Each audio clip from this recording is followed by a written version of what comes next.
ನಮಸ್ಕಾರ. ನಿಮ್ಮೆಲ್ಲರಿಗೂ PS education Infotech ಚಾನಲ್ಗೆ ಹಾರ್ದಿಕವಾದಂತಹ ಸ್ವಾಗತ. ಸ್ನೇಹಿತರೆ ಹಾಗೂ ವಿದ್ಯಾರ್ಥಿಗಳೇ, ನಾವು ಈ PS ಎಜುಕೇಷನ್ ಇನ್ಫೋಟೆಕ್ ಎಂಬ ಚಾನಲ್ ಮೂಲಕ ನಿಮಗೆ ಅತ್ಯಂತ ಇನ್ಫಾರ್ಮೇಟಿವ್ ಆಗಿರುವಂತಹ ಬಹಳಷ್ಟು ಮಾಹಿತಿಯನ್ನು ನೀಡುವುದರ ಜೊತೆಗೆ ಈ PUC ವಿಷಯಕ್ಕೆ ಸಂಬಂಧಪಟ್ಟಂತೆ ಪೊಲಿಟಿಕಲ್ ಸೈನ್ಸ್ ಆಗಿರ್ಬೋದು ಅಥವಾ ಹಿಸ್ಟ್ರಿ ಆಗಿರ್ಬೋದು ಅಥವಾ ಸೋಷಿಯಾಲಜಿ ಆಗಿರ್ಬೋದು, ಇಂತಹ ಈ ಒಂದು ವಿಷಯಗಳ ಬಗ್ಗೆ ತಮ್ಮ ಮುಂದೆ ಅನೇಕ ವಿಡಿಯೋಗಳನ್ನು ನಾವು ನಿಮ್ಮ ಮುಂದೆ ಇಟ್ಟಿದ್ದೇವೆ. ಈಗ ಅತ್ಯಂತ ಪ್ರಮುಖವಾಗಿ ಇನ್ನೊಂದು ವಿಶೇಷವಾಗಿರುವಂತಹ ಒಂದು ವಿಡಿಯೋವನ್ನು ನಾನು ನಿಮ್ಮ ಮುಂದೆ ತರಬರ್ಸ್ತಾ ಇದ್ದೇನೆ. ಅದೇನೆಂದರೆ, ನಾವು ಕಳೆದ ಒಂದು ಮಾರ್ಚ್ 2020ಯಲ್ಲಿ ನಡೆದಂತಹ ವಾರ್ಷಿಕ ಪರೀಕ್ಷೆಯ ರಾಜ್ಯಶಾಸ್ತ್ರ ವಿಷಯಕ್ಕೆ ಸಂಬಂಧಪಟ್ಟಂತಹ ಪ್ರಶ್ನೆ ಪತ್ರಿಕೆಯನ್ನು ಇಲಾಖೆ ಒದಗಿಸಿರುವಂತಹ ಕೀ ಆನ್ಸರ್ಗಳ ಜೊತೆಗೆ ನಿಮ್ಮ ಮುಂದೆ ಪ್ರಸ್ತುತಪಡಿಸಿದ್ದನ್ನು ತಾವೆಲ್ಲರೂ ತುಂಬ ಇಷ್ಟಪಟ್ಟು ಸುಮಾರು 14,000ಗಳವರೆಗೆ ವ್ಯೂ ಕೆಲವೇ ದಿನಗಳಲ್ಲಿ ಬಂದಿರುವುದನ್ನು ನಾನು ನಿಮ್ಮ ಮುಂದೆ ಹೇಳಿ ಬಹಳಷ್ಟು ಸಂತೋಷ ಆಗ್ತಾ ಇದೆ. ಜೊತೆಗೆ ಈಗ ನಾನು ಏನು ಮಾಡ್ತಾ ಇದ್ದೇನೆ ಅಂತಂದರೆ, ನಿಮಗೆ ಈ ಪೂರಕ ಪರೀಕ್ಷೆ ಸೆಪ್ಟೆಂಬರ್ನಲ್ಲಿ ನಡೆದಂತಹ ಪೂರಕ ಪರೀಕ್ಷೆ, ಈ ಪೂರಕ ಪರೀಕ್ಷೆಯಲ್ಲಿಯ ರಾಜ್ಯಶಾಸ್ತ್ರ ವಿಷಯಕ್ಕೆ ಸಂಬಂಧಪಟ್ಟಂತೆ ಆ ಪ್ರಶ್ನೆ ಪತ್ರಿಕೆ ಹಾಗೂ ಇಲಾಖೆ ಒದಗಿಸಿರುವಂತಹ ಆ ಒಂದು ಕೀ ಆನ್ಸರ್ ಎರಡನ್ನೂ ನಾನು ಮರ್ಜ್ ಮಾಡಿ ನಿಮ್ಮ ಮುಂದೆ ಕ್ಲಿಯರ್ ಆಗಿ ಅದನ್ನು ಪ್ರಸ್ತುತಪಡಿಸ್ತಾ ಇದ್ದೇನೆ. ಇದು ಯಾಕೆ ನಿಮಗೆ ವಿಶೇಷ ಅನ್ನಿಸ್ತಾ ಇದೆ ಅಂತಂದರೆ, ನಾವು ಉತ್ತರವನ್ನು ಬರೀಬೇಕಾದ್ರೆ ಯಾವ ರೀತಿಯಾಗಿ ಬರೀಬೇಕು, ಯಾವ ಪ್ರಶ್ನೆಗೆ ಎಷ್ಟು ಪ್ರಮಾಣದ ಅಂಕಗಳನ್ನು ನಾವು ಪಡೆದುಕೊಳ್ತೀವಿ, ಆ ಒಂದು ಪ್ರಶ್ನೆಗೆ ಎಷ್ಟು ಉತ್ತರವನ್ನು ಬರೀಬೇಕು ಅನ್ನೋದನ್ನು ನಿಮ್ಮ ಮುಂದೆ ನಾನು ಅದನ್ನು ಪ್ರಸ್ತುತಪಡಿಸ್ತಾ ಇದ್ದೇನೆ. ಹಾಗಾದರೆ ಆ ಪ್ರಶ್ನೆ ಪತ್ರಿಕೆ ಸಾಲ್ವ್ ಮಾಡೋಣವೇ? ಬನ್ನಿ. ಈ ಸೆಪ್ಟೆಂಬರ್ನಲ್ಲಿ ನಡೆದಂತಹ ಈ ದ್ವಿತೀಯ PUC ಪೂರಕ ಪರೀಕ್ಷೆಯಲ್ಲಿ ರಾಜ್ಯಶಾಸ್ತ್ರ ವಿಷಯಕ್ಕೆ ಸಂಬಂಧಪಟ್ಟಂತಹ ಪ್ರಶ್ನೆ ಪತ್ರಿಕೆ ಯಾವ ರೀತಿಯಾಗಿತ್ತು ಹಾಗೂ ಅದರ ಮೌಲ್ಯಮಾಪನ ಯಾವ ರೀತಿಯಾಗಿ ನಡೀತದೆ ಅನ್ನೋದನ್ನು ಈಗ ನಾನು ನಿಮ್ಮ ಮುಂದೆ ಪ್ರಸ್ತುತಪಡಿಸ್ತಾ ಇದ್ದೇನೆ. ಸ್ನೇಹಿತರೆ, ಇವತ್ತು ನಾವು ಈ ಪೂರಕ ಪರೀಕ್ಷೆ ಸೆಪ್ಟೆಂಬರ್ 2020ರಲ್ಲಿ ನಡೆದಂತಹ ಈ ದ್ವಿತೀಯ PUCಯ ರಾಜ್ಯಶಾಸ್ತ್ರ ವಿಷಯಕ್ಕೆ ಸಂಬಂಧಪಟ್ಟ ಪ್ರಶ್ನೆ ಪತ್ರಿಕೆಯನ್ನು ನಿಮ್ಮ ಮುಂದೆ ಆ ಕೀ ಆನ್ಸರ್ ಜೊತೆಗೆ ಎಳೆಯಾಗಿ ಇವತ್ತು ನಾನು ಬಿಡಿಸ್ತಾ ಇದ್ದೇನೆ. ಯಾಕೆ ನಾನು ಈ ಮಾತನ್ನು ತಮಗೆ ಹೇಳಲಿಕ್ಕೆ ಇಷ್ಟಪಡ್ತೇನೆ ಅಂತಂದರೆ, ಇಲ್ಲಿ ಇಂಪಾರ್ಟೆಂಟಾಗಿ ಆ ವಿಷಯಕ್ಕೆ ಸಂಬಂಧಪಟ್ಟಂತೆ ಎಷ್ಟು ಪ್ರಮಾಣದ ಅಂಕಗಳನ್ನು ನಾವು ಪಡೆದುಕೊಳ್ಬೇಕು ಅನ್ನೋದ್ರ ಬಗ್ಗೆ ಆ ಕೀ ಆನ್ಸರ್ ಇಂಪಾರ್ಟೆನ್ಸ್ ಕೊಡ್ತದೆ. ಯಾಕೆಂದರೆ ನಾವು ಒಂದೊಂದು ಸಾರಿ 1 ಅಂಕದ ಪ್ರಶ್ನೆಗೆ ವಿವರವಾಗಿ ಬರೀತಾ ಕೂಡ್ತೀವಿ, 2 ಅಂಕದ ಪ್ರಶ್ನೆಗೆ ಬಹಳಷ್ಟು ವಿವರವಾಗಿ ಬರೀತು ಕೂಡ್ತೀವಿ, ಆದರೆ ಅಲ್ಲಿ ನಮಗೆ ಸಮಯದ ಅಭಾವ ಆಗುವಂಥ ಸಂಭವ ಹೆಚ್ಚು. ಹಾಗಾಗಿ 1 ಅಂಕಕ್ಕೆ ಎಷ್ಟು ಬರೀಬೇಕು, 2 ಅಂಕಕ್ಕೆ ಎಷ್ಟು ಬರೀಬೇಕು ಅನ್ನೋದನ್ನು ಆ ಕೀ ಆನ್ಸರ್ ಮೂಲಕ ನಿಮ್ಮ ಮುಂದೆ ನಾನು ಪ್ರಸ್ತುತಪಡಿಸ್ತಾ ಇದ್ದೇನೆ. ಹಾಗಾದರೆ ನೋಡೋಣ. ಸೆಪ್ಟೆಂಬರ್ 2020ರಲ್ಲಿ ನಡೆದಂತಹ ಈ ಪೂರಕ ಪರೀಕ್ಷೆಯ ಪ್ರಶ್ನೆ ಪತ್ರಿಕೆ ಯಾವ ರೀತಿಯಾಗಿತ್ತು, ಯಾವ ರೀತಿಯಾಗಿದೆ ಅಂತಂದರೆ, ನಿಮಗೆ ಗೊತ್ತಿರುವಂತೆ ಇಲ್ಲಿಯೂ ಕೂಡ ಸುಮಾರು ನಾವು 144 ಅಂಕಗಳ ಪ್ರಶ್ನೆ ಪತ್ರಿಕೆಯನ್ನು ನಾವು ನೋಡ್ತೀವಿ. ಅದರಲ್ಲಿ ನಾವು ಬರೀಬೇಕಾದದ್ದು 100 ಅಂಕದ ಪ್ರಶ್ನೆಗಳನ್ನು. ಹಾಗಾದರೆ ಯಾವ ರೀತಿಯಾಗಿ ಪ್ರಶ್ನೆಗಳನ್ನು ಕೇಳಲಾಗಿತ್ತು ಹಾಗೂ ಆ ಪ್ರಶ್ನೆಗೆ ಯಾವ ರೀತಿಯ ಉತ್ತರವನ್ನು ನಿರೀಕ್ಷಿಸಲಾಗಿದೆ, ಅಂದರೆ ಯಾವ ರೀತಿಯಾಗಿ ನಿರೀಕ್ಷಿಸಲಾಗಿದೆ, ಯಾವ ರೀತಿ ಬರೆದ್ರೆ ಅಂಕಗಳು ನಿಮಗೆ ದೊರೀತಾ ಇವೆ ಅನ್ನೋದನ್ನು ಈಗ ನಾನು ನಿಮ್ಮ ಮುಂದೆ ತೋರಿಸ್ತಾ ಇದ್ದೇನೆ. ಮೊದಲನೇದಾಗಿ, ಬಹುಶಃ ತಮಗೆ ಗೊತ್ತಿರುವಂತೆ ನಮ್ಮ ಪ್ರಶ್ನೆ ಪತ್ರಿಕೆ ಮೊದಲನೇ ಭಾಗ 1 ಅಂಕದ ಪ್ರಶ್ನೆಗಳನ್ನು ಒಳಗೊಂಡಿರ್ತಾ ಇದೆ. 1 ಅಂಕದ ಪ್ರಶ್ನೆಗಳು. ಹಾಗಾದರೆ 1 ಅಂಕದ ಸುಮಾರು 10 ಪ್ರಶ್ನೆಗಳಿರ್ತಾ ಇವೆ. ಇಲ್ಲಿ ನಮಗೆ ಯಾವುದೇ ರೀತಿಯ ಆಯ್ಕೆಗೆ ಅವಕಾಶ ಇರೋದಿಲ್ಲ. ಎಲ್ಲ 10 ಪ್ರಶ್ನೆಗಳಿಗೂ ಕೂಡ ನಾವು ಏನು ಮಾಡಬೇಕಾಗ್ತದೆ ಅಂದರೆ ಉತ್ತರವನ್ನು ಬರೀಬೇಕಾಗ್ತದೆ. ಹಾಗಾದರೆ ಈಗ ಈ ಪ್ರಶ್ನೆ ಪತ್ರಿಕೆಯಲ್ಲಿ ಯಾವ 10 ಪ್ರಶ್ನೆಗಳನ್ನು ಕೇಳಲಾಗಿದೆ ಅನ್ನೋದನ್ನು ನೋಡೋಣ. ಈ ಒಂದು ಪ್ರಶ್ನೆ ಪತ್ರಿಕೆಯ ಈ 1 ಅಂಕದ ಪ್ರಶ್ನೆ ಪತ್ರಿಕೆಗಳಲ್ಲಿ 1 ಅಂಕದ ಪ್ರಶ್ನೆಗೆ ನೇರವಾಗಿ ನಾವು ಉತ್ತರವನ್ನು ಬರೀಬೇಕಾಗ್ತದೆ. ಪ್ರತಿಯೊಂದು ಪ್ರಶ್ನೆಯೂ ಕೂಡ 1 ಅಂಕದವನ್ನು ನಮಗೆ ದೊರಕಿಸಿಕೊಡುವಂಥ ಕಾರ್ಯ ಮಾಡ್ತದೆ.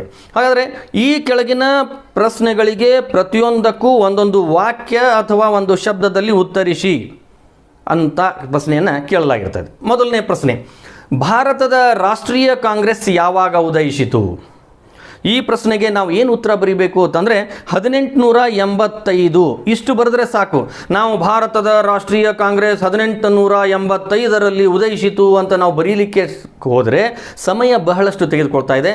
ನಮ್ಮ ಮೌಲ್ಯಮಾಪಕರ ನಿರೀಕ್ಷೆ ಏನಾಗಿರ್ತದೆ, ಇಲಾಖೆ ಅವರಿಗೆ ಯಾವ ರೀತಿ ಕೊಟ್ಟಿರ್ತದೆ ಅಂದರೆ, ಕೇವಲ ಒಂದು ಪದ 1885 ಅಂತ ನೀವು ಬರೆದ್ರೆ ಸಾಕು, ಅದಕ್ಕೆ ಅಂಕಗಳನ್ನು ಪೂರ್ಣ ಪ್ರಮಾಣದಲ್ಲಿ ಕೊಡಲಾಗ್ತದೆ.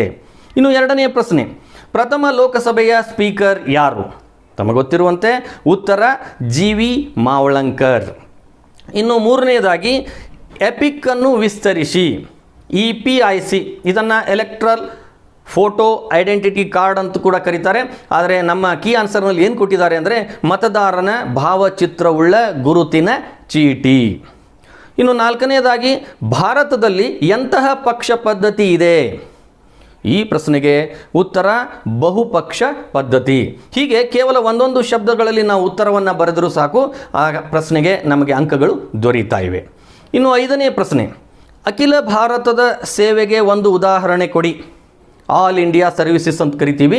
ಇಲ್ಲಿ ಅಖಿಲ ಭಾರತದ ಸೇವೆಗೆ ಒಂದು ಉದಾಹರಣೆ ಕೊಡಿ ಅಂದಾಗ ನಾವು IAS, IPS, IFS ಮುಂತಾದವುಗಳಲ್ಲಿ ಒಂದನ್ನು ನಾವು ಬರೆದರೆ ಸಾಕು, ಇದಕ್ಕೆ ಅಂಕ ದೊರೀತಾ ಇದೆ. IAS ಅಂತ ಬರೆದ್ರೂ ಒಂದು ಅಂಕ ದೊರೀತದೆ, IPS ಅಂತ ಬರೆದ್ರೂ ಕೂಡ ಒಂದು ಅಂಕ ನಮಗೆ ದೊರೀತದೆ. ಇನ್ನು ಆರನೆಯದಾಗಿ ಕೌಟುಂಬಿಕ ದೌರ್ಜನ್ಯ ಕಾಯ್ದೆ ಯಾವಾಗ ಜಾರಿಗೆ ಬಂದಿತು? ಈ ಪ್ರಶ್ನೆಗೆ ಉತ್ತರ 2005. ಇನ್ನು ಏಳನೇದಾಗಿ ನೀವು ಗುರುತಿಸಿದ ಒಂದು ರಾಷ್ಟ್ರೀಯ ಸಮಸ್ಯೆಯನ್ನು ತಿಳಿಸಿ. ಸಾಮಾನ್ಯವಾಗಿ ತಮಗೆ ಗೊತ್ತಿರುವಂತೆ ನಮ್ಮ ರಾಷ್ಟ್ರದ ಸಮಸ್ಯೆ ಎಲ್ಲರೂ ಗುರುತಿಸುವಂಥದ್ದು ಯಾವುದು ಅಂದರೆ ಜನಸಂಖ್ಯಾ ಸ್ಫೋಟ, ಬಡತನ, ಅನಕ್ಷರತೆ ಇವೆಲ್ಲವೂ ಕೂಡ ರಾಷ್ಟ್ರೀಯ ಸಮಸ್ಯೆಗಳಾಗಿವೆ. ಇವುಗಳಲ್ಲಿ ನಾವು ಯಾವುದಾದರೂ ಒಂದನ್ನು ಬರೆದರೆ ನಮಗೆ ಸಂಪೂರ್ಣ ಅಂಕಗಳು ದೊರೀತಾ ಇವೆ. ಇನ್ನು ಎಂಟನೆಯ ಪ್ರಶ್ನೆ ಯಾವುದು ಅಂದರೆ ಭ್ರಷ್ಟಾಚಾರದ ಮೂಲ ಪದ ಯಾವುದು? ತಮಗೆ ಗೊತ್ತಿರುವಂತೆ ಭ್ರಷ್ಟಾಚಾರದ ಮೂಲ ಪದ ರಂಪಿಯರ್ ಎನ್ನುವಂತಹ ಪದದಿಂದ ಭ್ರಷ್ಟಾಚಾರ ಬಂದಿದೆ. ಇನ್ನು 9ನೇ ಪ್ರಶ್ನೆ, ಜಾಗತೀಕರಣ ಎಂದರೇನು? ಈ ಜಾಗತೀಕರಣ ಎಂದರೇನು ಎಂಬ ಪ್ರಶ್ನೆಗೆ ಈ ಕೆಳಗಿನಂತೆ ನಾವು ಉತ್ತರ ಬರೀಬೇಕು. ಏನಂತಂದರೆ ರಾಷ್ಟ್ರೀಯ ಆರ್ಥಿಕತೆಯನ್ನು ಜಾಗತಿಕ ಆರ್ಥಿಕತೆಯೊಂದಿಗೆ ಒಗ್ಗೂಡಿಸುವ ಪ್ರಕ್ರಿಯೆಯನ್ನು ನಾವು ಜಾಗತೀಕರಣ ಅಂತ ಕರಿತೀವಿ. ಅಂದರೆ ರಾಷ್ಟ್ರೀಯ ಆರ್ಥಿಕತೆಯನ್ನು ಜಾಗತಿಕ ಆರ್ಥಿಕತೆಯೊಂದಿಗೆ ಒಗ್ಗೂಡಿಸುವಂತಹ ಪ್ರಕ್ರಿಯೆ. ಇನ್ನು 10ನೇದಾಗಿ ಭಾರತದ ವಿದೇಶಾಂಗ ನೀತಿಯ ಶಿಲ್ಪಿ ಯಾರು? ತಮಗೆಲ್ಲ ಗೊತ್ತು, ಭಾರತದ ವಿದೇಶಾಂಗ ನೀತಿಯ ಶಿಲ್ಪಿ ಯಾರು ಅಂದರೆ ಪಂಡಿತ್ ಜವಾಹರ್ಲಾಲ್ ನೆಹರು. ಹೀಗೆ ಕೇವಲ ಜವಾಹರ್ಲಾಲ್ ನೆಹರು ಅಂತ ನಾವು ಬರೆದರೂ ಸಾಕು, ಅಲ್ಲಿ ಅಂಕಗಳು ನಮಗೆ ದೊರೀತಾ ಇವೆ. ಇಲ್ಲಿಗೆ 10 ಪ್ರಶ್ನೆಗಳನ್ನು ನಾವು ನೋಡಿದ್ವಿ. ಈ 10 ಪ್ರಶ್ನೆಗಳಿಗೆ ಒಂದೊಂದು ಅಂಕ ಇರ್ತದೆ. ಇವು ಸಂಪೂರ್ಣವಾಗಿ ನಮಗೆ ಇಲ್ಲಿ ಆಯ್ಕೆಯಾಗ ಅವಕಾಶ ಇರೋದರಿಂದ ಪೂರ್ಣವಾಗಿ ನಾವು ಬರೀಬೇಕಾಗ್ತದೆ. ಇನ್ನು ಎರಡನೆಯ ಭಾಗ ಈ ಕೆಳಗಿನ ಯಾವುದಾದರೂ 10 ಪ್ರಶ್ನೆಗಳಿಗೆ 2 ರಿಂದ 3 ವಾಕ್ಯಗಳಲ್ಲಿ ಉತ್ತರಿಸಿ.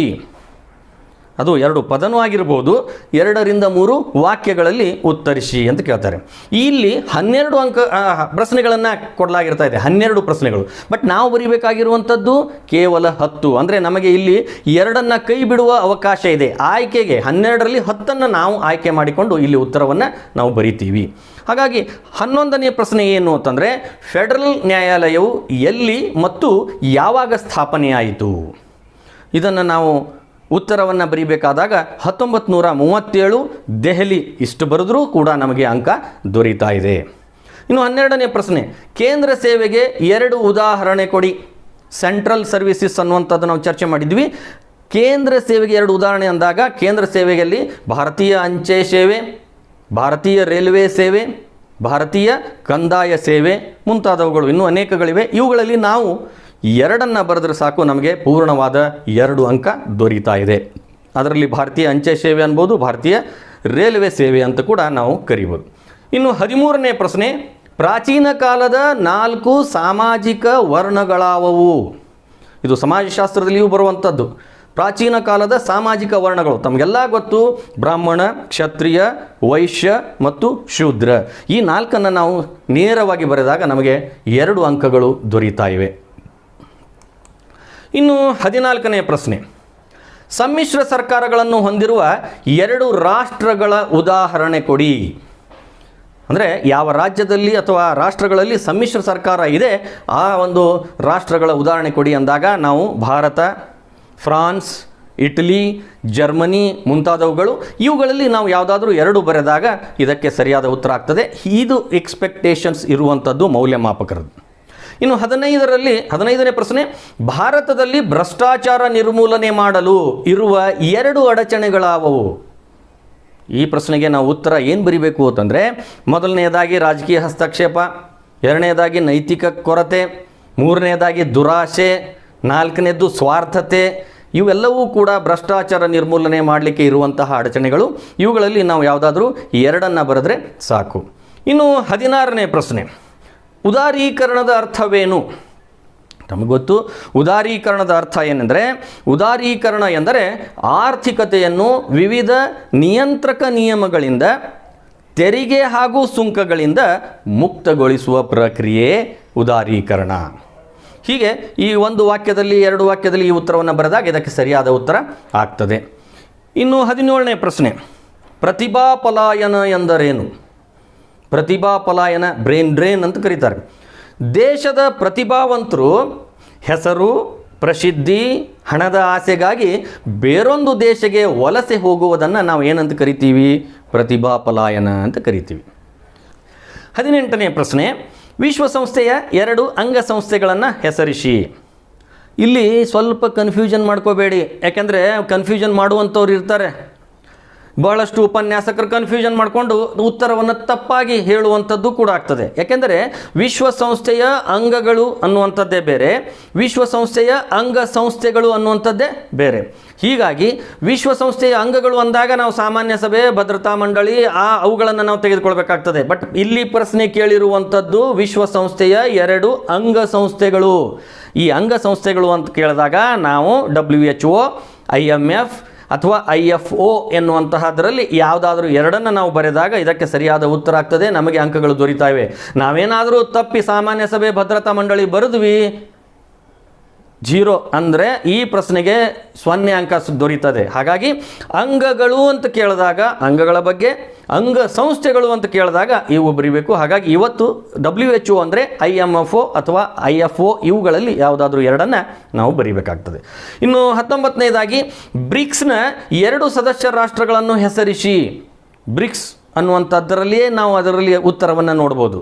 ಬಿ ಅಂದರೆ ಬ್ರಾಜಿಲ್, ಆರ್ ಅಂದರೆ Russia, Bharat I, China C ಮತ್ತು ದಕ್ಷಿಣ ಆಫ್ರಿಕಾ ಎಸ್, ಇವೆಲ್ಲವೂ ಇರ್ತವೆ. ಇದರಲ್ಲಿ ನಾವು ಯಾವುದಾದ್ರೂ ಎರಡನ್ನು ಬರೆದ್ವಿ ಅಂದರೆ ಇದಕ್ಕೆ ಸರಿಯಾದ ಉತ್ತರ ಆಗ್ತದೆ. ಇನ್ನು 20ನೇ ಪ್ರಶ್ನೆ, ಸಿಮ್ಲಾ ಒಪ್ಪಂದದಲ್ಲಿ ಸಹಿ ಹಾಕಿದವರಾರು? ನಮಗೆ ಗೊತ್ತಿರುವಂತೆ ಸಿಮ್ಲಾ ಒಪ್ಪಂದದಲ್ಲಿ ಸಹಿ ಹಾಕಿದವರು ಅಂದರೆ ಶ್ರೀಮತಿ ಇಂದಿರಾ ಗಾಂಧಿ ಹಾಗೂ ಶ್ರೀ ಝಡ್ ಎ ಭುಟ್ಟೋ, ಜುಲ್ಫಿಕರ್ ಅಲಿ ಭುಟ್ಟೋ ಅನ್ನುವಂಥವ್ರು.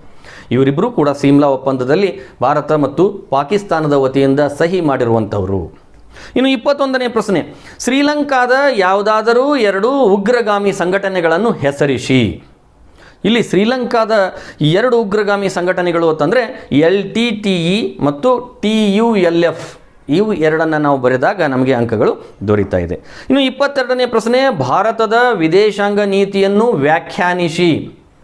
ಈ ಪ್ರಶ್ನೆಗೆ ನಾವು ಯಾವ ರೀತಿ ವ್ಯಾಖ್ಯಾನವನ್ನು ಬರೀಬೇಕು ಅಂದರೆ, ಭಾರತದ ವಿದೇಶಾಂಗ ನೀತಿಯ ಬಗ್ಗೆ ಬರೀಬೇಕು ಅಂದರೆ, ಭಾರತದ ವಿದೇಶಾಂಗ ನೀತಿಯು ಒಂದು ವಿಶಿಷ್ಟವಾದ ನೀತಿಯಾಗಿದ್ದು ಅಂತಾರಾಷ್ಟ್ರೀಯ ಶಾಂತಿ, ಭದ್ರತೆ ಹಾಗೂ ವಿವಿಧ ರಾಷ್ಟ್ರಗಳೊಂದಿಗೆ ನ್ಯಾಯಬದ್ಧ, ಗೌರವಯುತವಾದ ಸಂಬಂಧಗಳನ್ನು ಹೊಂದುವುದು ಹಾಗೂ ಅಂತಾರಾಷ್ಟ್ರೀಯ ಕಾಯ್ದೆಯನ್ನು ಗೌರವಿಸುವ ಉದ್ದೇಶ ಹೊಂದಿರುತ್ತದೆ. ಇದು ಭಾರತದ ವಿದೇಶಾಂಗ ನೀತಿ ಆಗಿದೆ. ಇನ್ನು 3ನೇ ಭಾಗ, ಕೆಳಕಂಡ ಯಾವುದಾದರೂ 8 ಪ್ರಶ್ನೆಗಳಿಗೆ 15ರಿಂದ 20 ವಾಕ್ಯಗಳಲ್ಲಿ ಉತ್ತರಿಸಿ. ಪ್ರತಿಯೊಂದು ಪ್ರಶ್ನೆಯೂ ಕೂಡ 5 ಅಂಕಗಳನ್ನು ದೊರಕಿಸಿಕೊಡ್ತದೆ. ಇಲ್ಲಿ ನಿಮಗೆ ಅವಕಾಶ ಇದೆ. 12 ಪ್ರಶ್ನೆಗಳನ್ನು ಕೇಳಲಾಗಿರ್ತದೆ, ಬಟ್ ನಾವು ಬರೀಬೇಕಾಗಿರುವಂಥದ್ದು ಕೇವಲ 8. ಅಂದರೆ ನಮಗೆ 4 ಪ್ರಶ್ನೆಗಳನ್ನು ಕೈ ಬಿಡಲಿಕ್ಕೆ ಇಲ್ಲಿ ಅವಕಾಶ ಇದೆ. ಯಾವುದು ಸಾಲಿಡ್ ಆಗಿ ಚೆನ್ನಾಗಿ ನಮಗೆ ಬರುತ್ತದೋ ಆ 8 ಪ್ರಶ್ನೆಗಳನ್ನು ನಾವು ಇಲ್ಲಿ ಬರೆದ್ರೆ ಇದಕ್ಕೆ ಸರಿಯಾದ ಉತ್ತರ ಆಗ್ತದೆ. ಹಾಗಾಗಿ ಸರಿಯಾಗಿ ನಾವು ಅಟೆಂಪ್ಟ್ ಮಾಡಿದಂತೆ ಆಗ್ತದೆ. ಹಾಗಾದರೆ 23ನೇ ಪ್ರಶ್ನೆ ಏನು? ಪ್ರಥಮ ಮಹಾ ಚುನಾವಣೆಯ ಬಗ್ಗೆ ಟಿಪ್ಪಣಿ ಬರೆಯಿರಿ. ತಮಗೆ ಗೊತ್ತಿರುವಂತೆ ಪ್ರಥಮ ಮಹಾ ಚುನಾವಣೆಯ ಬಗ್ಗೆ ಟಿಪ್ಪಣಿಯನ್ನು ನಾವು ಬರೀಬೇಕು ಅಂದರೆ, ಭಾರತದ ಪ್ರಥಮ ಲೋಕಸಭೆಯ ಚುನಾವಣೆ ಯಾವಾಗ ನಡೀತು ಅಂದರೆ ಅಕ್ಟೋಬರ್ 1951ರಿಂದ ಫೆಬ್ರವರಿ 1952ರವರೆಗೆ ಸಾರ್ವತ್ರಿಕ ವಯಸ್ಕ ಮತದಾನ ಪದ್ಧತಿಯ ಆಧಾರದ ಮೇಲೆ ಈ ಚುನಾವಣೆ ಆಯೋಜಿಸಲಾಯಿತು. ಇನ್ನು ಇಲ್ಲಿಯ ಪ್ರಮುಖ ಅಂಶಗಳೇನು ಅಂತಂದರೆ, ಒಟ್ಟು ಲೋಕಸಭಾ ಚುನಾವಣಾ ಮತಕ್ಷೇತ್ರಗಳು ಎಷ್ಟಿದ್ದು ಅಂದರೆ 489. ಒಟ್ಟು ಮತದಾರರ ಸಂಖ್ಯೆ ಎಷ್ಟಾಗಿತ್ತು ಅಂದರೆ 176 ಮಿಲಿಯನ್. ಇನ್ನು ವಾಸ್ತವಿಕವಾಗಿ ಮತ ಚಲಾಯಿಸಿದವರ ಒಟ್ಟು ಮತದಾರರ ಸಂಖ್ಯೆ ಎಷ್ಟಾಗಿತ್ತು ಅಂತಂದರೆ 105.5 ಮಿಲಿಯನ್. ಇನ್ನು ಒಟ್ಟು ಮತಗಟ್ಟೆಗಳ ಸಂಖ್ಯೆ ಎಷ್ಟಾಗಿತ್ತು ಅಂತಂದರೆ 2,24,000 ಮತಗಟ್ಟೆಗಳನ್ನು ನಾವು ಇಲ್ಲಿ ಸ್ಥಾಪನೆ ಮಾಡಲಾಗಿತ್ತು. ಇನ್ನು ಶೇಕಡಾವಾರು ಮತದಾನ ಎಷ್ಟಾಯಿತು ಅಂದರೆ ಚಲಾಯಿಸಿದ ಶೇಕಡಾವಾರು ಮತದಾನ ಎಷ್ಟಾಯಿತು ಅಂದರೆ 45%, 45% ಮತದಾನ ಅಲ್ಲಿ ಆಯಿತು. ಇನ್ನು ಒಟ್ಟು ಎಷ್ಟು ರಾಜಕೀಯ ಪಕ್ಷಗಳು ಅಲ್ಲಿ ಭಾಗವಹಿಸಿದ್ವು ಅಂತಂದರೆ ಸುಮಾರು 70 ರಾಜಕೀಯ ಪಕ್ಷಗಳು ಪ್ರಥಮ ಚುನಾವಣೆಯಲ್ಲಿಯೇ ಭಾಗವಹಿಸಿದ್ದು. ಇನ್ನು ಒಟ್ಟು ಸ್ಪರ್ಧಿಸಿದ ಅಭ್ಯರ್ಥಿಗಳ ಸಂಖ್ಯೆ ಎಷ್ಟಾಗಿತ್ತು ಅಂತಂದರೆ 1,800 ಅಭ್ಯರ್ಥಿಗಳು ಪ್ರಥಮ ಲೋಕಸಭಾ ಚುನಾವಣೆಯಲ್ಲಿ ಭಾಗವಹಿಸಿದರು. ಇನ್ನು ಈ ಒಂದು ಚುನಾವಣೆಯಲ್ಲಿ ಆಯ್ಕೆಯಾಗಿ ಬಹುಮತವನ್ನು ಪಡೆದು ಆಯ್ಕೆಯಾದಂಥ ಪಕ್ಷ ಯಾವುದಾಗಿತ್ತು ಅಂತಂದರೆ ಕಾಂಗ್ರೆಸ್ ಪಕ್ಷ ಇಲ್ಲಿ ಬಹುಮತವನ್ನು ಪಡೆದು ಆಯ್ಕೆಯಾಗಿತ್ತು. ಇವನ್ನು ನಾವು ಸಂಕ್ಷಿಪ್ತವಾಗಿ ವಿವರಿಸಿದಾಗ ಈ ಪ್ರಶ್ನೆಗೆ ಸರಿಯಾದ ಉತ್ತರ ಆಗ್ತದೆ. ಇನ್ನು 24ನೇ ಪ್ರಶ್ನೆ, ಪ್ರಸ್ತುತ ಭಾರತದಲ್ಲಿರುವ ರಾಜ್ಯಗಳು ಮತ್ತು ಕೇಂದ್ರಾಡಳಿತ ಪ್ರದೇಶಗಳನ್ನು ಪಟ್ಟಿ ಮಾಡಿ. ಅಂದರೆ ಇವತ್ತು ಭಾರತದಲ್ಲಿರುವಂತಹ ರಾಜ್ಯಗಳು ಹಾಗೂ ಕೇಂದ್ರಾಡಳಿತ ಪ್ರದೇಶಗಳನ್ನು ನಾವು ಇಲ್ಲಿ ಹೆಸರಿಸಬೇಕಾಗ್ತದೆ. ಅವುಗಳೆಂದರೆ ಭಾರತದ ರಾಜ್ಯಗಳನ್ನು ನಾವು ತೆಗೆದುಕೊಂಡಾಗ ಆಂಧ್ರ ಪ್ರದೇಶ, ಅರುಣಾಚಲ ಪ್ರದೇಶ, ಅಸ್ಸಾಂ, ಬಿಹಾರ್, ಛತ್ತೀಸ್ಗಢ, ಗೋವಾ, ಗುಜರಾತ್, ಹರಿಯಾಣ, ಹಿಮಾಚಲ ಪ್ರದೇಶ, ಜಮ್ಮು ಮತ್ತು ಕಾಶ್ಮೀರ, ಜಾರ್ಖಂಡ, ಕರ್ನಾಟಕ, ಕೇರಳ, ಮಧ್ಯಪ್ರದೇಶ, ಮಹಾರಾಷ್ಟ್ರ, ಮಣಿಪುರ, ಮೇಘಾಲಯ, ಮಿಜೋರಾಂ, ನಾಗಾಲ್ಯಾಂಡ್, ಒಡಿಸ್ಸಾ, ಪಂಜಾಬ್, ರಾಜಸ್ಥಾನ್, ಸಿಕ್ಕಿಂ, ತಮಿಳುನಾಡು, ತ್ರಿಪುರಾ, ಉತ್ತರಾಖಂಡ, ಉತ್ತರ ಪ್ರದೇಶ, ಪಶ್ಚಿಮ ಬಂಗಾಳ ಹಾಗೂ ತೆಲಂಗಾಣ. ಇವು 29 ಏನು ಅಂದರೆ ನಮ್ಮ ರಾಜ್ಯಗಳು. ಇನ್ನು ಕೇಂದ್ರಾಡಳಿತ ಪ್ರದೇಶಗಳನ್ನು ನಾವು ತೆಗೆದುಕೊಂಡಾಗ ಅಂಡಮಾನ್ ಮತ್ತು ನಿಕೋಬಾರ್, ಚಂಡೀಗಢ, ದಾದ್ರಾ ಮತ್ತು ನಗರ್ ಹವೇಲಿ, ದಮನ್ ಮತ್ತು ದಿಯು, ದೆಹಲಿ, ಲಕ್ಷದ್ವೀಪ, ಅದನ್ನು ಪುದುಚೇರಿ ಅಥವಾ ಪಾಂಡಿಚೇರಿ, ಇವು 7 ಯಾವುವು ಅಂದರೆ ನಮ್ಮ ಕೇಂದ್ರಾಡಳಿತ ಪ್ರದೇಶಗಳು. ಇಲ್ಲಿ ನೀವು ಇನ್ನೊಂದು ನೋಡ್ಬೋದು, ಇನ್ನು 2 ಎಂಟ್ರಿ ಆಗಬೇಕಾಗಿದೆ. ಯಾವುದು? ಜಮ್ಮು ಮತ್ತು ಕಾಶ್ಮೀರವು ಕೂಡ ಕೇಂದ್ರಾಡಳಿತ ಪ್ರದೇಶ ಆಗಿದೆ. ಅಂದರೆ ಜಮ್ಮು ಮತ್ತು ಲಡಾಖ್ ಅನ್ನುವಂಥದ್ದು 2 ಕೇಂದ್ರಾಡಳಿತ ಪ್ರದೇಶಗಳನ್ನು ನಾವು ಇಲ್ಲಿ ನೋಡಬೇಕಾಗ್ತದೆ.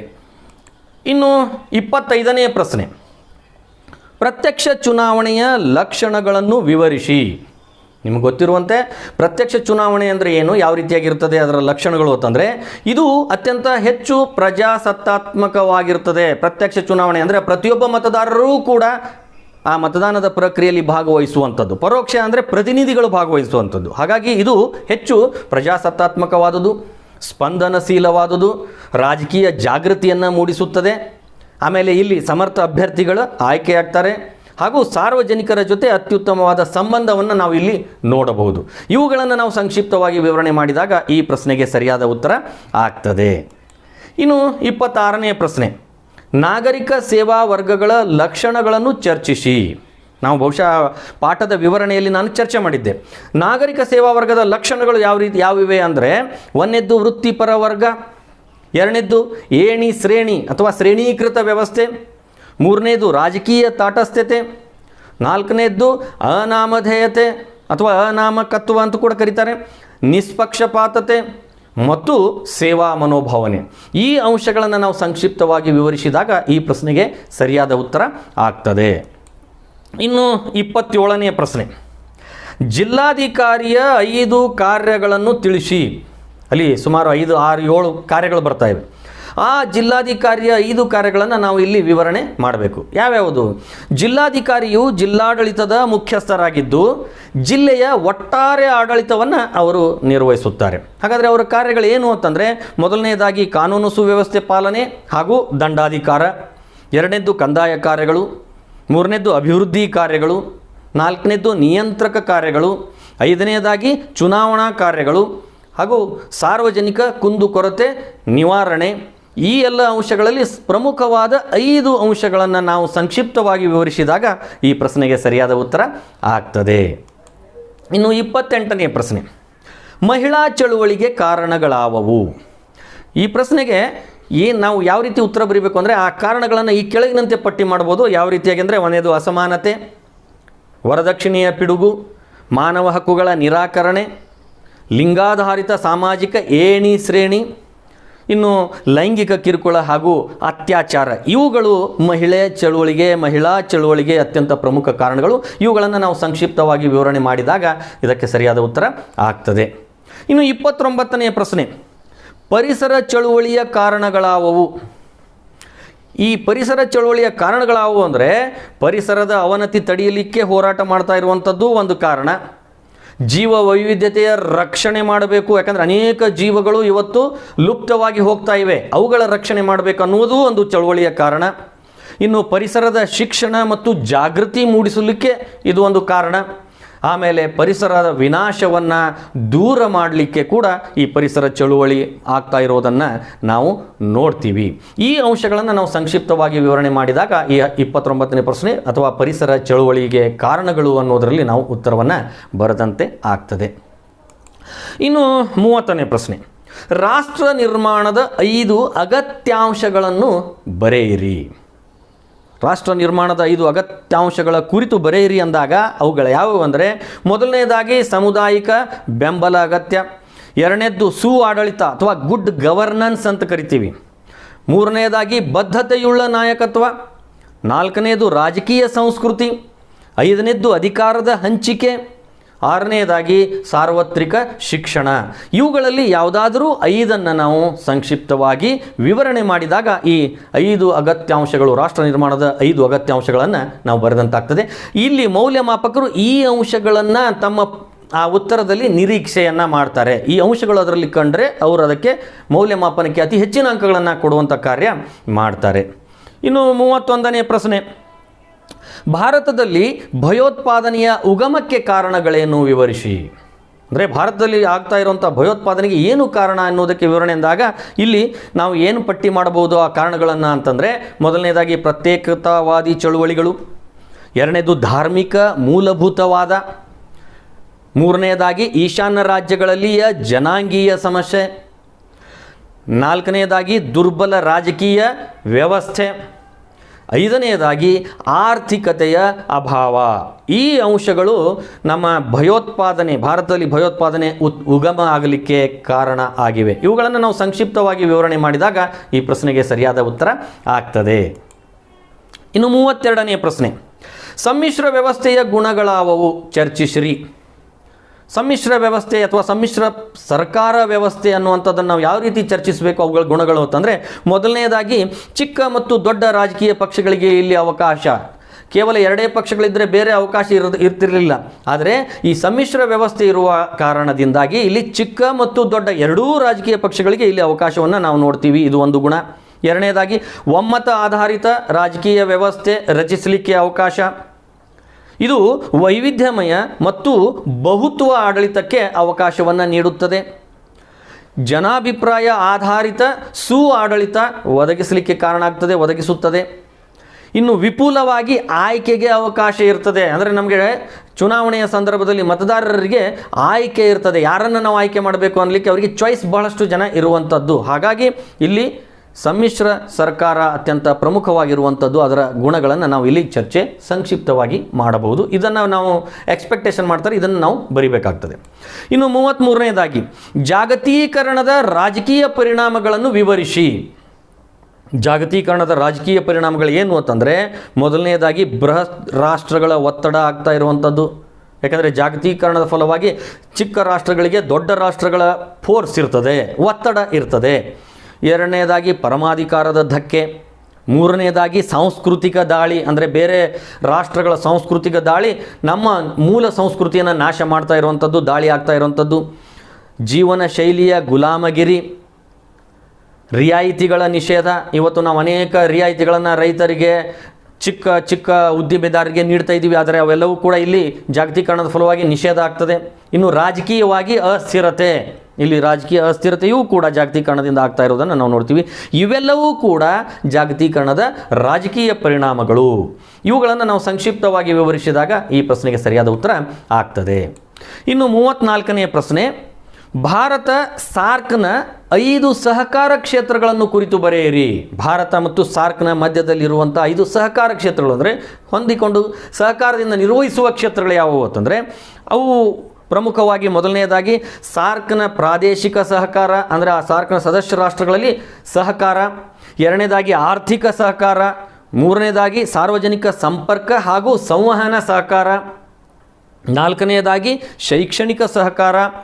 ಐದನೆಯದಾಗಿ ಭಯೋತ್ಪಾದನೆ ನಿರ್ಮೂಲನೆ ಸಹಕಾರ ಕ್ಷೇತ್ರ. ಈ ಪ್ರಮುಖ 5 ಸಹಕಾರಗಳಿಗಾಗಿ ನಾವು ಸಾರ್ಕನ್ನು ರಚನೆ ಮಾಡಿಕೊಂಡಿರುವಂಥದ್ದು. ಇವುಗಳನ್ನು ನಮ್ಮ ಭಾರತ ಮತ್ತು ಸಾರ್ಕ್ನ ಮಧ್ಯದ ಸಹಕಾರಗಳನ್ನು ನಾವು ನೋಡಬಹುದಾಗಿದೆ. ಇವುಗಳನ್ನು ಸಂಕ್ಷಿಪ್ತವಾಗಿ ನಾವು ವಿವರಣೆ ಮಾಡಿದಾಗ ಇದಕ್ಕೆ ಪೂರ್ಣವಾದ ಅಂಕಗಳು ನಮಗೆ ದೊರೀತಾ ಇವೆ.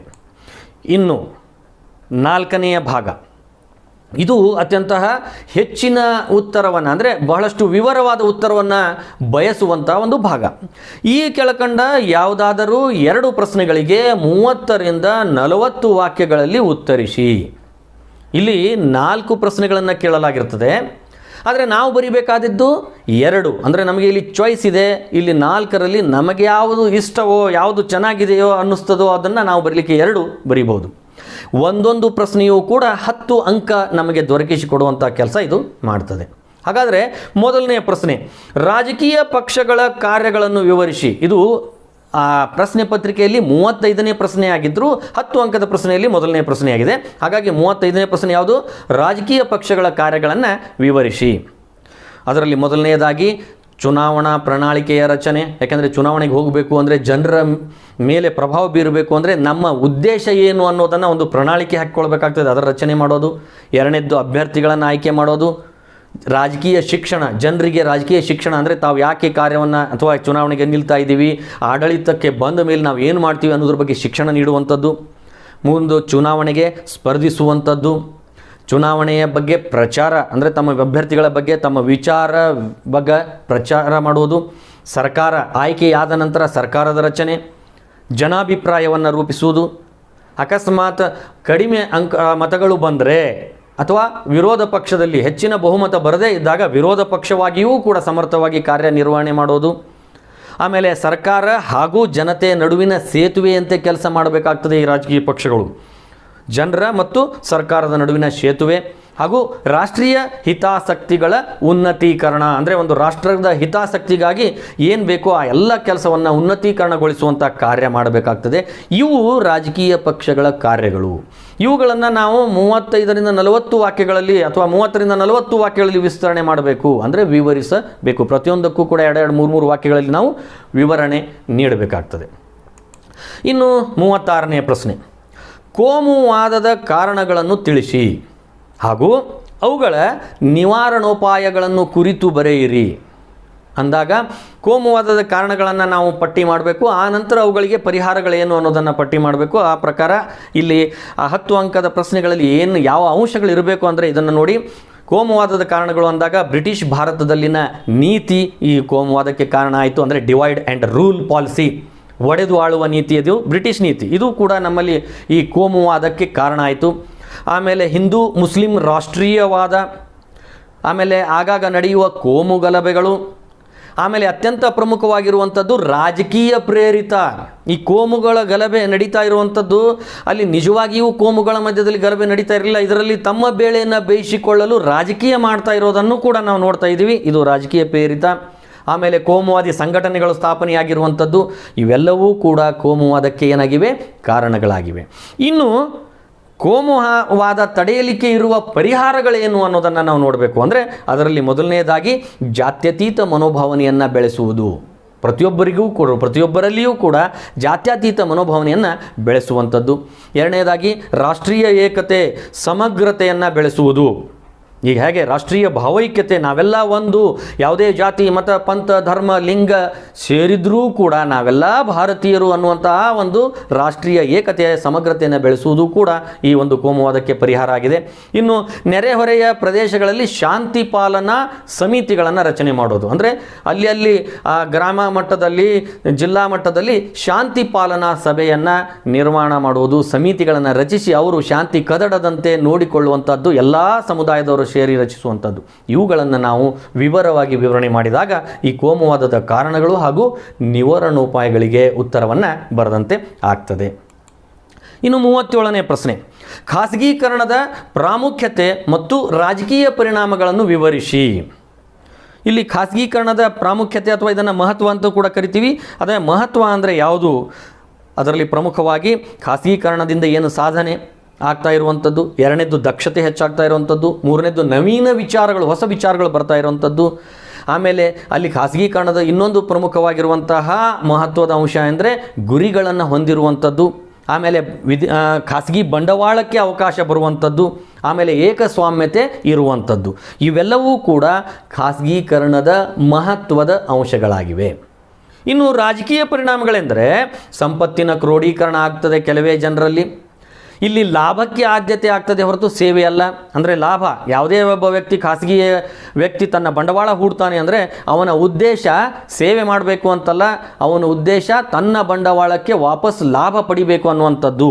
ಆಮೇಲೆ ಸ್ಥಳೀಯ ಉದ್ಯಮಿಗಳಿಗೆ ಅಪಾಯಕಾರಿ, ಅಂದರೆ ಚಿಕ್ಕ ಚಿಕ್ಕ ಉದ್ಯಮಿಗಳೇನಾದರೂ ಇರ್ತಾರೆ, ಅವರಿಗೆ ಏನಾಗ್ತದೆ ಅಂತಂದರೆ ಇದು ಅಪಾಯಕಾರಿ ಆಗ್ತದೆ. ಯಾಕೆಂದರೆ ದೊಡ್ಡ ದೊಡ್ಡ ಬಂಡವಾಳಗಾರರು ಬಂದು ದೊಡ್ಡ ಇಂಡಸ್ಟ್ರಿಯನ್ನು ಕೈಗಾರಿಕೆ ಸ್ಥಾಪನೆ ಮಾಡಿದಾಗ ಚಿಕ್ಕ ಕೈಗಾರಿಕೆಗಳು ನಾಶವಾಗುವಂಥದ್ದು. ಆಮೇಲೆ ಸೇವಾ ಮನೋಭಾವನೆಯ ಕೊರತೆ, ಯಾವುದೇ ಖಾಸಗಿ ಒಂದು ಕಂಪನಿ ಆಗಿರ್ಬೋದು, ಕಾರ್ಖಾನೆಗಳಾಗಿರ್ಬೋದು, ಅಥವಾ ಖಾಸಗಿ ಬಂಡವಾಳಗಾರರಾಗಿರ್ಬೋದು, ಎಂದೂ ಕೂಡ ಸೇವೆ ಮನೋಭಾವನೆಯನ್ನು ಮಾಡ್ತಾ ಇಲ್ಲ. ಆದರೆ ಇತ್ತೀಚೆಗೆ ನೋಡಿರ್ಬೋದು, ಅವರು ಕೂಡ ಸಾಮಾಜಿಕ ಸೇವೆಯನ್ನು ಮಾಡ್ತಾ ಇರೋದು. ಅಂದರೆ ಮೊದಲು ಲಾಭವನ್ನು ಪಡೆದುಕೊಂಡು ಆ ಲಾಭದಲ್ಲಿಯೇ ಸ್ವಲ್ಪ ಪ್ರಮಾಣದ ಅಂಶವನ್ನು ನಾವು ಸೇವೆ ಮಾಡ್ತೀವಿ ಅಂತ ಈಗೀಗ ಬರ್ತಾ ಇದ್ದಾರೆ ಹೊರತು, ಆದರೆ ಅವರ ಮೂಲ ಸೇವಾ ಮನೋಭಾವ ಬಹಳಷ್ಟು ಕೊರತೆಯಾಗಿರುವಂಥದ್ದು. ಎರಡನೇದ್ದು ಸೇವೆಗೆ ಭದ್ರತೆ ಇಲ್ಲ. ನೀವು ಖಾಸಗೀಕರಣದ ಉದ್ಯೋಗಿಗಳನ್ನು ವಿಚಾರ ಮಾಡಿದಾಗ ಅವರಿಗೆ ನಾವು ಪರ್ಮನೆಂಟ್ ಅನ್ನುವಂಥದ್ದು, ನಮ್ಮ ಸೇವೆಗೆ ಭದ್ರತೆ ಇರೋದಿಲ್ಲ. ಅವರು ಎಲ್ಲಿಯವರೆಗೆ ಬಹಳಷ್ಟು ಕಾರ್ಯವನ್ನು ನಿರ್ವಹಿಸ್ತಾರೋ ಆ ಒಂದು ಸಂದರ್ಭದಲ್ಲಿ ಅವರಿಗೆ ಅಲ್ಲಿ ಕೇರ್ ಮಾಡ್ತದೆ ಹೊರತು, ಇಲ್ಲದೇ ಇದ್ದರೆ ಅವರನ್ನು ಖಾಸಗಿ ಸಂಸ್ಥೆಯಿಂದ ತೆಗೆದು ಹಾಕುವಂಥದ್ದು ನೋಡ್ತದೆ. ಹೀಗಾಗಿ ಸೇವೆ ಭದ್ರತೆ ಇಲ್ಲದೂ ಇರುವುದು ಇದು ಕಾರಣ ಆಗಿದೆ, ರಾಜಕೀಯ ಪರಿಣಾಮ ಆಗಿದೆ.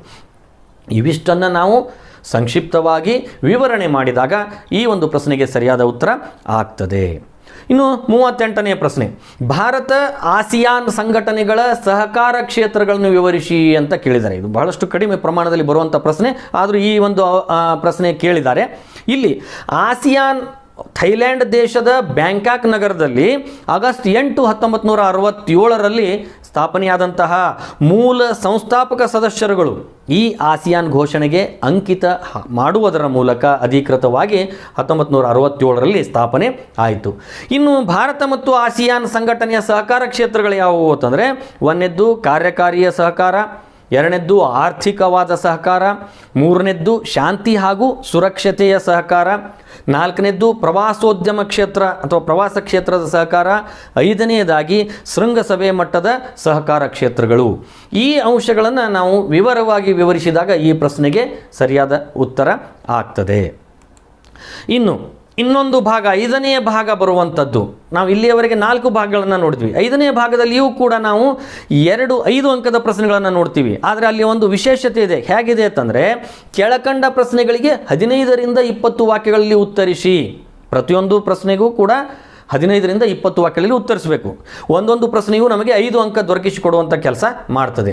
ಆದರೆ ಇಲ್ಲಿ 4 ಪ್ರಶ್ನೆಗಳಿದ್ರೂ ಕೂಡ ನಾವು ಬರೀಬೇಕಾದ್ರೆ ಚಾಯ್ಸ್ ಒಂದೊಂದಕ್ಕೆ ಒಂದೊಂದೇ ಇರ್ತದೆ. ಉದಾಹರಣೆಗಾಗಿ 39ನೇ ಪ್ರಶ್ನೆ, ಭಾರತದ ವಿದೇಶಾಂಗ ನೀತಿಯ ಪ್ರಾಮುಖ್ಯತೆಯನ್ನು ವಿವರಿಸಿ.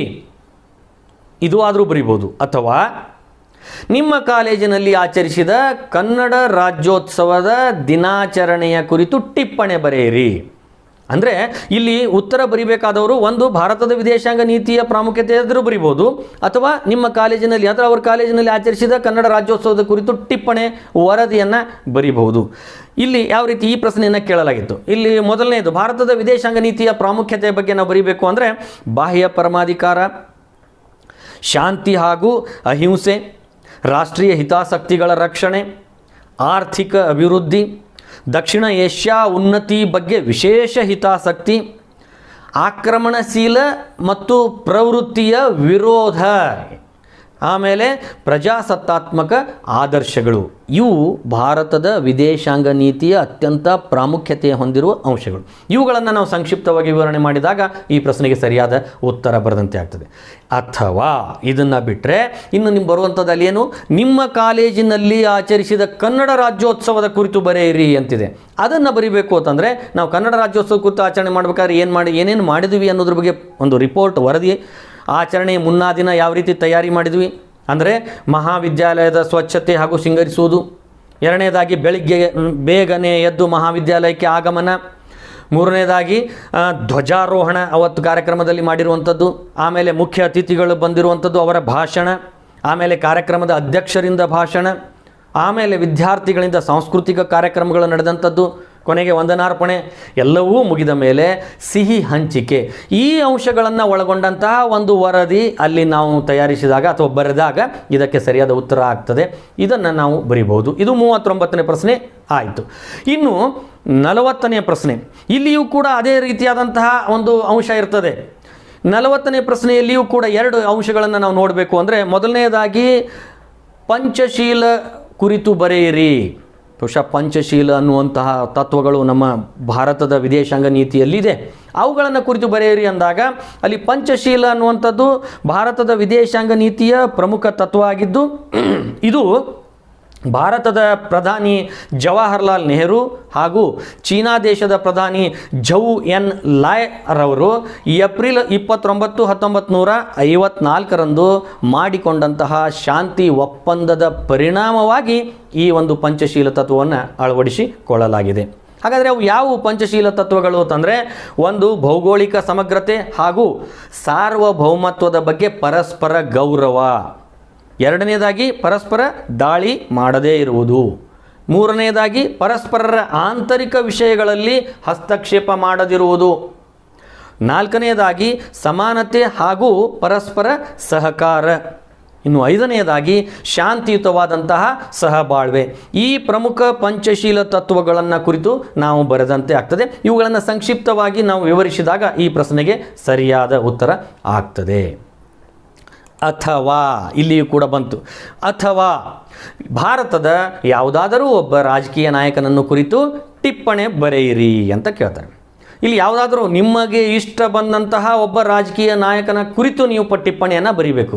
ಆದರೆ ಅದು ಏನನ್ನು ಒಳಗೊಂಡಿರಬೇಕು ಅಂತಂದರೆ, ಯಾವುದಾದ್ರೂ ಒಬ್ಬ ರಾಜ್ಯ ಅಥವಾ ರಾಷ್ಟ್ರಮಟ್ಟದ ರಾಜಕೀಯ ನಾಯಕನನ್ನು ನಾವು ಕುರಿತು ಟಿಪ್ಪಣಿ ಬರೆಯುವಾಗ ಅಲ್ಲಿ ಅವರ ಪ್ರಾಥಮಿಕ ಜೀವನ, ಆ ನಾಯಕ ಯಾವ ರೀತಿ ತನ್ನ ಪ್ರಾಥಮಿಕ ಜೀವನ ಪ್ರಾರಂಭ ಮಾಡ್ದ, ಆಮೇಲೆ ಯಾವ ರೀತಿ ರಾಜಕೀಯ ಪ್ರವೇಶ ಮಾಡ್ದ, ರಾಜಕೀಯ ಹಾಗೂ ಸಾಮಾಜಿಕ ಕ್ಷೇತ್ರಗಳಲ್ಲಿ ಯಾವ್ಯಾವ ರೀತಿಯ ಸಾಧನೆಯನ್ನು ಮಾಡಿದ, ಹಾಗೂ ರಾಷ್ಟ್ರ ನಿರ್ಮಾಣದಲ್ಲಿ ಯಾವ ರೀತಿಯ ಕೊಡುಗೆಗಳನ್ನು ನೀಡಿದ, ಈ ಪ್ರಮುಖ ಅಂಶಗಳನ್ನು ನಾವು ವರದಿ ಟಿಪ್ಪಣಿಯಲ್ಲಿ, ಅಂದರೆ ಭಾರತದ ರಾಜಕೀಯ ನಾಯಕರ ಕುರಿತು ನಾವು ಟಿಪ್ಪಣಿ ಬರೆಯುವುದರಲ್ಲಿ ಈ ಪ್ರಮುಖ ಅಂಶಗಳನ್ನು ನಾವು ಅದರಲ್ಲಿ ಸೇರ್ಪಡೆ ಮಾಡಿದಾಗ ಆ ನಾಯಕನ ಕುರಿತು ನಾವು ಯಾವ ನಾಯಕನ ಉತ್ತರವನ್ನು ಬರೀತಿರ್ತೀವೋ ಅವರ ಪ್ರಾಥಮಿಕ ಜೀವನ, ರಾಜಕೀಯ ಪ್ರವೇಶ, ರಾಜಕೀಯ ಸಾಮಾಜಿಕ ಕ್ಷೇತ್ರದ ಸಾಧನೆ ಹಾಗೂ ರಾಷ್ಟ್ರ ನಿರ್ಮಾಣದಲ್ಲಿ ಅವರ ಕೊಡುಗೆ, ಇವುಗಳನ್ನು ನಾವು ಸಂಕ್ಷಿಪ್ತವಾಗಿ ಬರೆದಾಗ ಈ ಪ್ರಶ್ನೆಗೆ ಸರಿಯಾದ ಉತ್ತರ ಆಗ್ತದೆ. ಇದಿಷ್ಟು ಈ 2020 ಸೆಪ್ಟೆಂಬರ್ ಪೂರಕ ಪರೀಕ್ಷೆಯಲ್ಲಿ ಕೇಳಲಾದಂತಹ ಪ್ರಶ್ನೆ ಪತ್ರಿಕೆ ಹಾಗೂ ಇಲಾಖೆ ಒದಗಿಸಿರುವ, ಇಲಾಖೆ ಎಕ್ಸ್ಪೆಕ್ಟ್ ಮಾಡುವ ಆ ಪ್ರಶ್ನೆ ಪತ್ರಿಕೆಗೆ ಸಂಬಂಧಪಟ್ಟ ಕೀ ಆನ್ಸರ್ ಇವೆರಡನ್ನೂ ಕೂಡ ನಾನು ನಿಮ್ಮ ಮುಂದೆ ಮರ್ಜ್ ಮಾಡಿ ನಿಮ್ಮ ಮುಂದೆ ಪ್ರಸ್ತುತಪಡಿಸಿದ್ದೇನೆ. ವಿದ್ಯಾರ್ಥಿಗಳೇ ಹಾಗೂ ಸ್ನೇಹಿತರೆ, ನಿಮಗೆ ಈ ವಿಡಿಯೋ ಇಷ್ಟ ಆದಲ್ಲಿ ದಯವಿಟ್ಟು ಲೈಕ್ ಬಟನನ್ನು ಒತ್ತಿ ಹಾಗೂ ಈ ಚಾನಲನ್ನು ಸಬ್ಸ್ಕ್ರೈಬ್ ಮಾಡಿ. ಯಾಕೆಂದರೆ ನಾವು ಮುಂದಿನ ದಿನಗಳಲ್ಲಿ ಇದೇ ರೀತಿಯ ಅನೇಕ ವಿಡಿಯೋಗಳನ್ನು ಮಾಡಿ ನಿಮ್ಮ ಮುಂದೆ ಪ್ರಸ್ತುತಪಡಿಸ್ತೀವಿ. ಆ ಎಲ್ಲ ವಿಡಿಯೋಗಳು ಕೂಡ ನಿಮಗೆ ನೋಟಿಫಿಕೇಷನ್ ಮೂಲಕ ಮೊಟ್ಟ ಮೊದಲಿಗೆ ನಿಮಗೆ ತಲುಪುವಂತಹದ್ದು ಆಗಲಿ ಅನ್ನುವಂಥದ್ದು ಕಾರಣ ಈ ಚಾನಲನ್ನು ತಾವು ಸಬ್ಸ್ಕ್ರೈಬ್ ಮಾಡಿ, ದಯವಿಟ್ಟು ಸಬ್ಸ್ಕ್ರೈಬ್ ಮಾಡ್ತೀರಿ ಅಂತ ತಿಳ್ಕೊಂಡಿದ್ದೇನೆ. ಧನ್ಯವಾದಗಳು.